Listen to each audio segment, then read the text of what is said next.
we wake, hear the birds and see the sun. Side by side our fears are done. Oh, the good times just begun.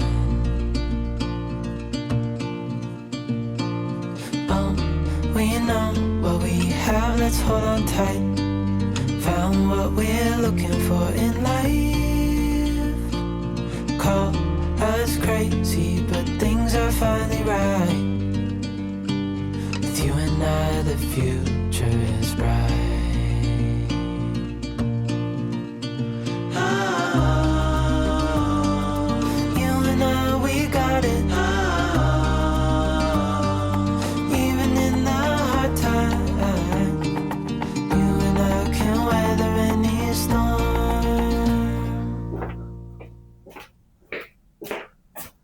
So we've just had a sale through the website, which is antiquecentral.co.uk, and you'll see the link down below. So that if you want to go and have a browse and check out some of the products that I've got.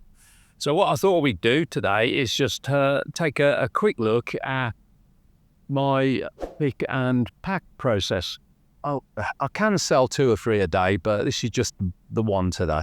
So I thought it would be a good example to show how I pick it and how I pack an antique. So it arrives at its destination in one piece and the customer is happy and will buy from me again. What I'll do, I'll grab the camera, turn it around and then show you the actual process. So the first thing I'll do is jump on the computer and check the SKU number, the SKU number. Now, if you've got any inventory, then you need to apply a number to that particular item so you can locate it. What we'll do, we'll jump on the computer, go onto my website, I'll check out the sale and that will tell me the SKU number and which tub it's stored in.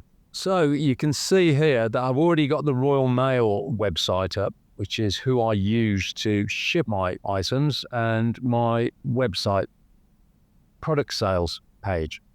So all I have to do is check the item number and the box number that it's in, and that tells me there.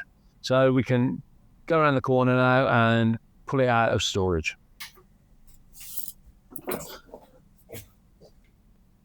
Right, it's only a short walk around the corner to my store area, and it's item 2463 and it's in tub number 20. So here it is. Now, this is quite important. I've got a little loading table here because what I don't want to be doing is bending down or lifting off the floor when the tubs can be quite heavy, because that can do your back in and give you other injuries as well. So what I like to be able to do is to literally put it off the shelf, even if it's up slightly higher or lower, and then just swing it straight across. So it's on the loading table. So this is tub number 20, and then all we need to do is pull out item 2463. And here it is. And it's actually already wrapped in bubble wrap and numbered and taped as well. So that's ready to go. So here's the item. So all we've got to do now is package it and get it up to the local post office. So first thing to do is pull out all of my consumables that I need for the packaging. Okay, so this is where I keep my tape. Some sellotape as well, just to initially tape up the box. And the other thing I always do is put a flyer in and a business card. And I'll quickly show you these. So this is the flyer that I put in with every item that is purchased. It's only one-sided. It's a little thank you, but it's also got my contact details and it explains what I buy and sell as well. So that goes with every box. And it's if it's not a repeat customer, I always put a business card in as well. And the business card got all the obvious details.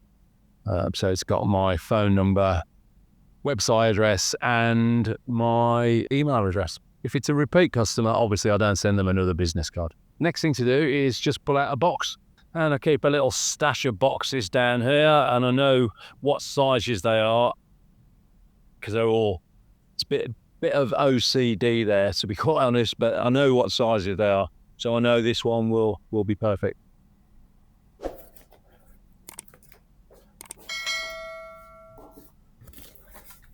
Now here's a quick tip. Always try to keep a good stock of boxes of different sizes, because there's nothing worse than making a sale then realizing you haven't got an appropriate box to ship the item in. And when you promise a turnaround time of 1, 2 or 3 days maybe, then you put yourself under a lot of pressure if you've got to go off and source a box to actually ship the item in. It's unnecessary, and by having a good stock of boxes, you'll eliminate that problem from your process. Now, I always use recycled boxes. It's part of our business policy, and also it will save you an absolute fortune.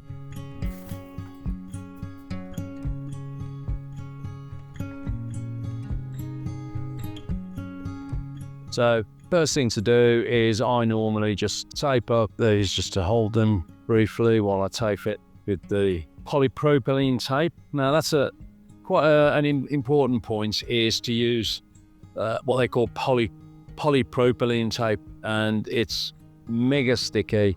It won't come unstuck, and a lot of the tapes that you buy on eBay and Amazon are rubbish, to be honest with you. They just peel off. So we'll double check. So it's perfect size for this item. Fits in, not too big. A little bit of space around here for packing as well. Just check on the top. Yep. So all that's absolutely perfect. So what we need to do is just get a bit of void fill. Now, as I said, I use all recycled materials. So the void fill I will use is old newspaper, which you get for nothing, obviously. Won't need a lot. Although it is amazing how much you actually do need to securely pack a box. So it's always a good idea to have a good stock of old newspaper. And not only have I got that, which is to hand, but I've also got another area where I keep a load of it. So we've got our item, we've got our box, we've got our void fill, we've got our tape. So we're ready to get going now. So first thing to do is literally just fill the bottom up with a little bit of void fill.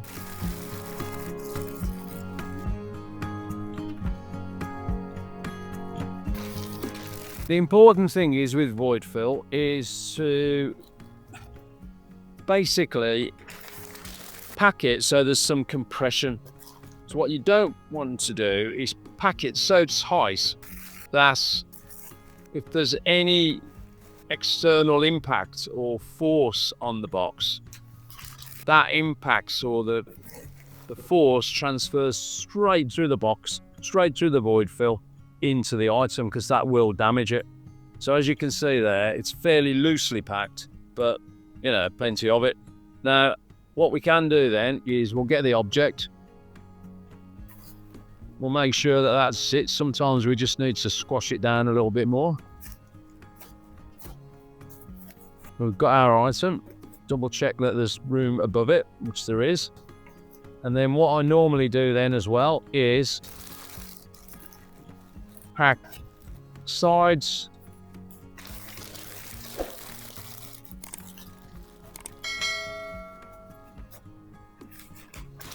so it's nice and snug, but not absolutely wedged. And then what we do next is go back over to the computer and print off a receipt for the customer that goes in the box as a shipping note, really. So the customer's receipt is automatically generated by my website. And literally all we have to do is click print receipt, make sure we're on the correct printer, and print. And then any second now, it will magically appear from the printer.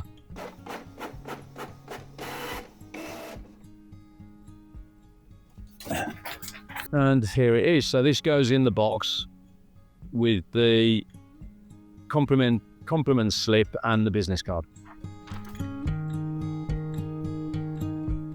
What I should have said is this item, and I'll cut to an image of it now, is fairly robust anyway. I don't sell glass or ceramics because I don't trust anybody to get them to the clients in one piece. And also, I don't believe Royal Mail insures glass or ceramics. Or damage to antiques and vintage, which is why you absolutely have to make them bomb-proof when you pack them. So you may be wondering why I use Royal Mail instead of a bespoke antiques carrier to ship my stock. Well, the answer's quite simple. It's all down to the ratio of the value of the item compared to the cost of shipping. Now, most of the stock on my website are valued from £20 up to a couple of hundred. That's pretty broad range of my stock. So there's no point in me spending £40, £50, £60 to ship a £20 item. The customer just isn't going to pay it. So I find personally that using Royal Mail and the prices they charge fit with my business plan and enables me to offer free shipping with all of my stock that I sell. So it's as simple as that. So we packed it all down the sides and we packed a bit at each end. So you can see that item there now, he's nice and snug in there. I will put the flyer and my card in. What I then do, however, is void fill on the top.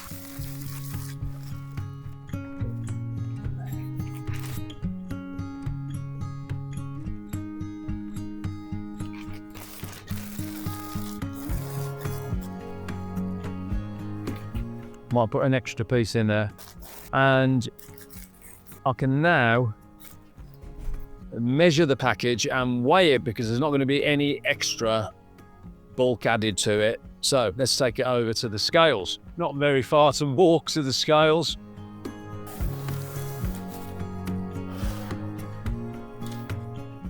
Here we go. Now I use the UltraShip Ultra 55 scales. They've worked really well for me over the years, and I've got no reason to change them at all. I'm not affiliated to them, they don't sponsor me, but I think they're just really good, reasonably affordable shipping scales. Turn it on. There we go, counts down, resets it in this position. There we go. And we can just weigh that. And that is 1.11 kilograms. So make a note of that.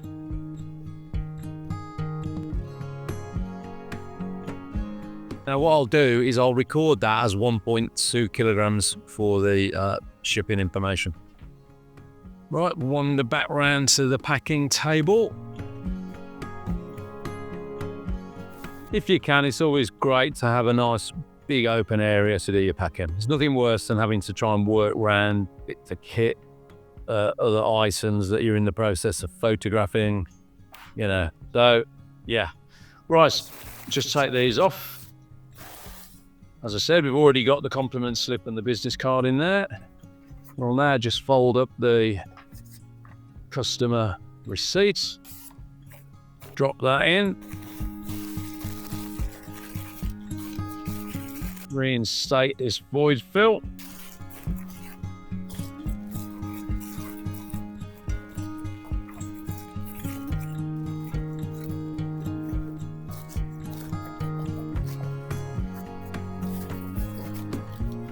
And there we go. And then what we then do is we can make sure that there's compression all around it, which there is, but it's still nice and tightly packed.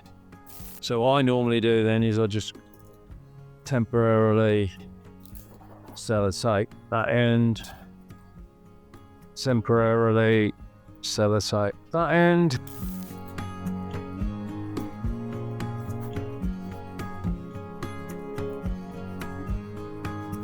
Nice. And then what we need are some scissors. There we go. So we know the weight of it. We will have to measure it when we finish the taping up.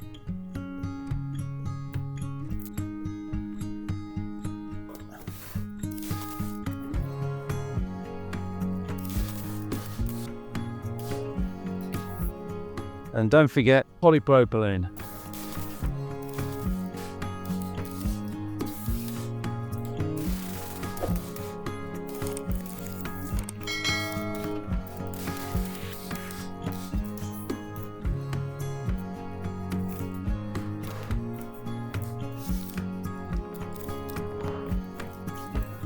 You can see that is already really solid, but there is an antique in here.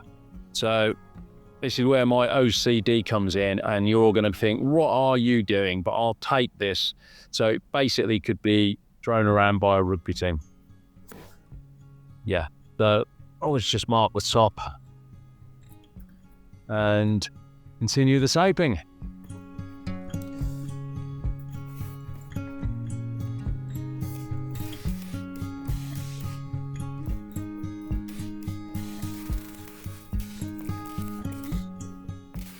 What I'm doing is taping around every side.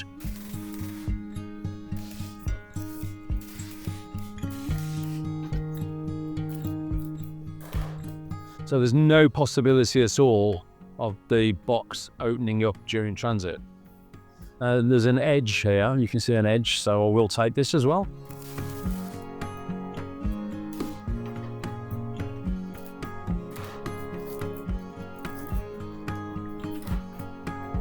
Likewise, this end.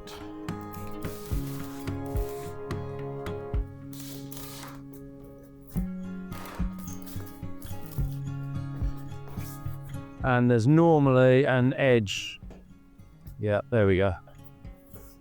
Yeah, it's normally just the one edge, or one corner I should say, that I also tape up.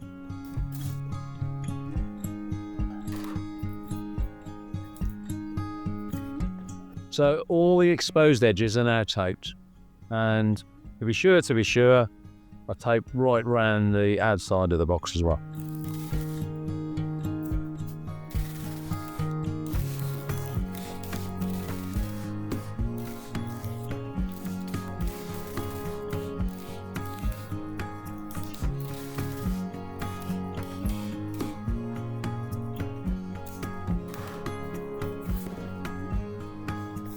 Yeah, and I found one more edge, exposed edge there as well.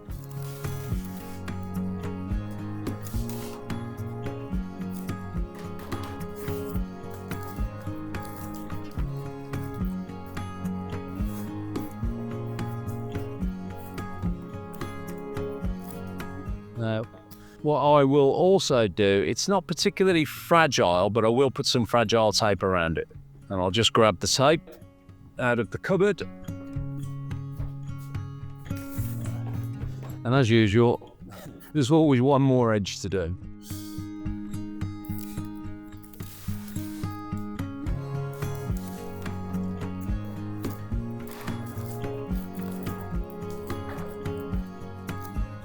Now with the tape, I always just fold the corner over there, so when it goes back, it's always easy to grab and just pull it back down, because you can basically stick to the roll and disappear. You just can't see where it begins and ends. So, to be sure, we will. There you go, that's a good example there. I just know exactly where to go to, because the corner was folded down.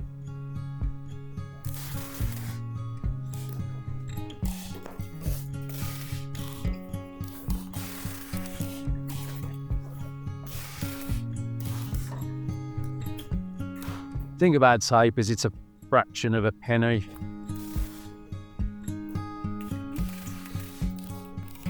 If you buy it in bulk, so in my opinion, you can't use enough tape.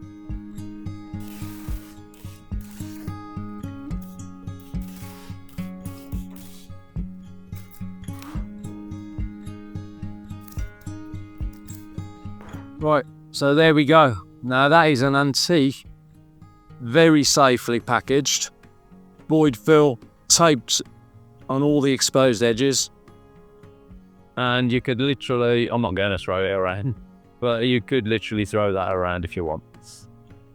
So what we can do now, because it's all taped up and packaged, is measure it, because what you don't want to do is underestimate the size of the package, which could potentially leave the customer with a bill at the other end, because the Royal Mail are really quite strict on the size of packages. So even if I'm bang on quite often, bang on the dimension for that particular package size, I will go to the next size up if I think there's any possibility at all of the Royal Mail deciding that it's larger than you're actually owning up to. So what we need to do is measure it. The old spectacles on. The longest edge first. So that is 31 centimeters. Then the width, 21 centimeters, with a little bit of clearance as well. This is the dimension that always gets people. You might think it's the smallest one, which it is, but because of the void fill, it sticks out in the middle there, so it's wider at that point than it is that point there. So if we just measure that, that's 10 centimeters. From there to there, 10 centimeters. But I'm going to add another, 1 centimeter. So I'm going to call that 11 centimeters. And that way you're not under measuring it. So I'm going to call that 11 centimeters. So to be honest with you, I know that those dimensions will be fine for Royal Mail, because the small size package is 16 centimeters. So that's well under. So this will be a small package, because I know the dimensions that I've measured and recorded are within the parameters of the small package size that Royal Mail will carry and charge you for. Right. So what we need to do now is head back over to the computer and print the label. So what you've got to remember here is we are dealing with antiques, and people who buy antiques or vintage, generally speaking, are very particular about the item that they're buying. So there's going to be loads of you out there thinking, you way overpacked that. It's ridiculous, but it's not, trust me. I've made enough sales and had enough customers now and customer feedback to know that you have to absolutely 100% guarantee it's going to get to them in the condition that you dispatched it. So for the sake of a fraction of a few pennies the void fill won't cost you anything anyway. The boxes won't cost you anything because they're recycled. It's just the tape. Then why not? Not that I'm shipping 20, 30, 40 items a day where I really need to do them as quickly as possible. As I said earlier, generally speaking, I can sell 1, 2 or 3 items a day. And that's a pretty good day, that is. Today, it's just the one item. So I've got the luxury of being able to afford to spend some time on that packaging. And also, I think it's good customer service as well. I think the customer, quite often I've had feedback saying how well packed it was, and the customer's appreciative of the effort that's gone in to packaging it. So, for me personally, I recommend it's antique or vintage, slightly overpacking it just to be on the safe side. So what we'll do now is sign into our Royal Mail account and print off the shipping label. So what we need to do is log in to our Royal Mail account. There we go. It just takes a couple of seconds to load. We want to send an item. Send an item now. Where's it going? United Kingdom. We know it's a small parcel because we've measured it and weighed it, and the small parcel with Royal Mail is up to 2 kilograms. So we can select that. And then the maximum size of a small parcel is 45 centimeters by 35 centimeters by 16 centimeters. And we know as we measured it, is 31 by 21 by 11. So it's well within those parameters. And what's the weight of your item, which goes towards determining the price? We know we're just over 1 kilogram, which probably means we'll pay a little bit more on the shipping because you can have a parcel that's up to 1 kilogram, but we're up to 2 kilograms, and it says it's from £3.35. So if we hit continue, then we then choose the delivery method. Now I always go for a tracked 48 with signature. So that for me gives me the peace of mind that not only can I track it, but at the point of delivery, there will be a signature and proof of delivery as well. And touch wood, up to now, I've never had anyone try to scam me with Royal Mail, with the photograph and the tracking. So it's going to happen eventually. I know it will, but up until now, and I've shipped thousands of items, it hasn't happened as yet. So we're going to go for tracked 48, and 48 means 48 hours. So from the point of me getting it to the post office, it will then take 48 hours to actually get to the customer's front door. So tracked 48. What we then want to do is put in the customer's email address and UK mobile number. And that's important as long as they've provided it, because it means that the Royal Mail will actually update the customer via email and on the mobile with a message on the progress of the shipping. So they should know, all being well, throughout the whole process where their item is and when, up to the point of a few hours, it's going to be delivered and what date. So what we need to do is put in their email address. So we can just copy that from the website. Probably going to have to blur out some of this information. And their mobile phone number.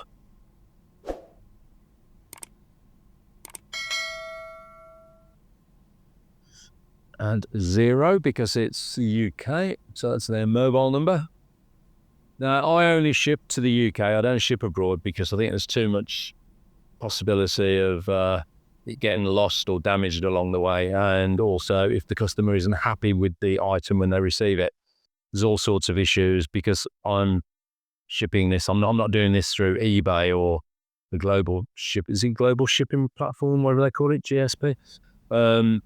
You know, I haven't got the protection. I guarantee returns, so it could be that I'm liable for the return postage. And if I've sent it to America, that's going to be a few quid. So I only sell to the UK. So we put in their phone number and their email. You can then continue. Where's your package going? So we now copy and paste the customer's postcode into the Royal Mail app. There we go. And then it gives me the options on the actual physical address.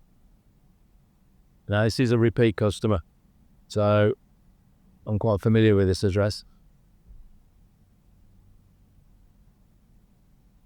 And we write his name in as well. He's a private buyer, so it won't be a company name.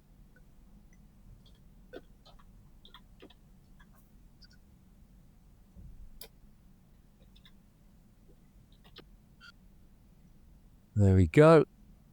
So that's his name, address, postcode, email address, and mobile phone number inputted into the Royal Mail website.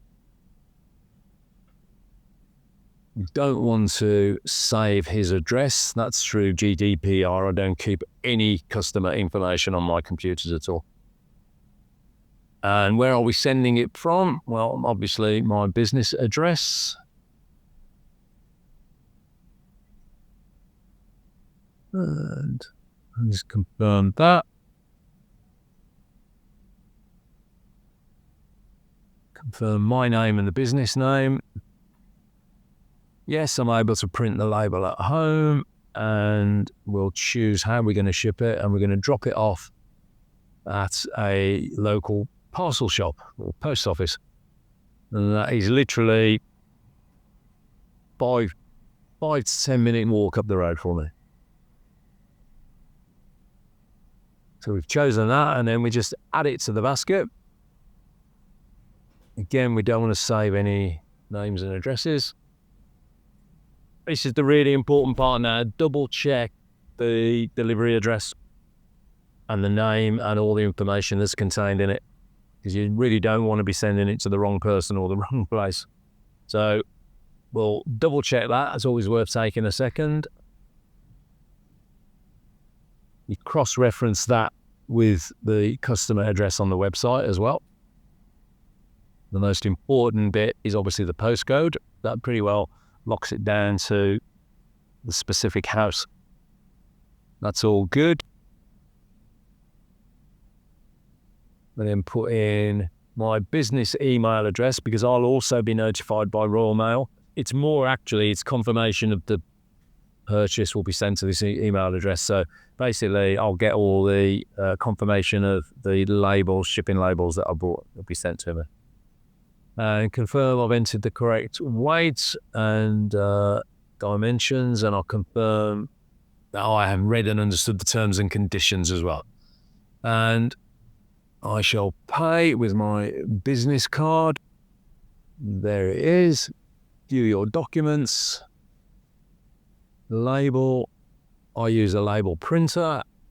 View the document. There it is. Print it off. Choose my label printer. Label size. And print.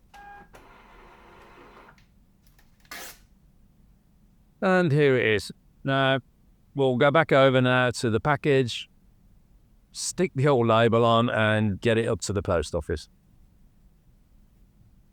So those of you who sell batteries or multiple items that are all exactly the same are going to be thinking, what the heck is that packing process all about?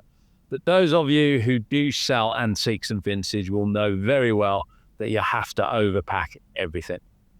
I know I'm sort of repeating myself, but you've just got to do it to maintain a reputation. That item, that antique, has got to reach its destination intact. So yeah, that's why I do it, and I'm only packing 2 or 3 a day, so I've got the time to do it.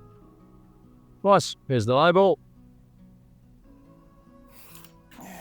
We know the top, which side's the top, because we marked it.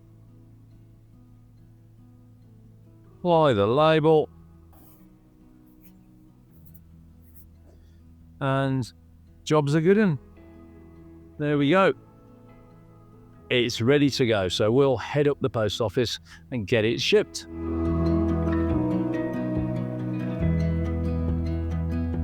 You can now compare my packing method with your packing method. And if you're feeling brave enough, leave a comment below to let me know where I'm going wrong or how I can improve my packing process. If you're a new subscriber, let me know where in the world you're from, and I'll add you to the digital subscriber list that should be scrolling up the screen as I speak. I don't need any specifics, just where you're from in the world. Right, I hope you enjoyed that video. It's a little bit different to what we normally do, and it's a kind of cycle that repeats itself pretty well every day in my life. So there's a little snapshot of what I get up to, what keeps me out of mischief. So thanks for watching. I hope you enjoyed it. See you next time. Bye for now.